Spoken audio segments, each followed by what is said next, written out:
Құрметті Жан Сержанұлы, қымбатты достар.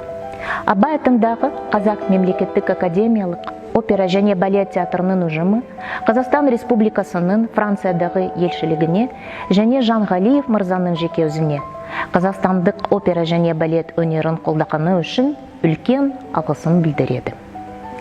С большой теплотой наш творческий коллектив вспоминает яркие гастроли, свой юбилейный сезон в городах Страсбург, Йер в рамках уникального проекта «Казахстанская осень» во Франции.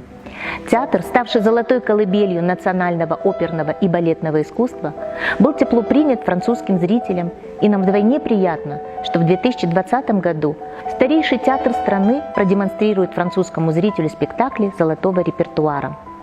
В рамках культурного онлайн-проекта «Цифровая казахстанская осень во Франции. Сближение культур сквозь санитарные барьеры».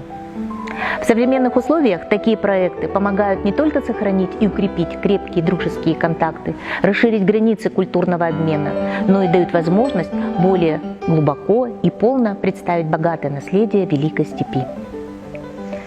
Nous espérons sincèrement vous rencontrer bientôt non seulement en ligne, mais aussi dans les salles françaises de renommée mondiale. Sur la scène desquelles la perle de l'art musical kazakh, l'opéra Abay sera présenté.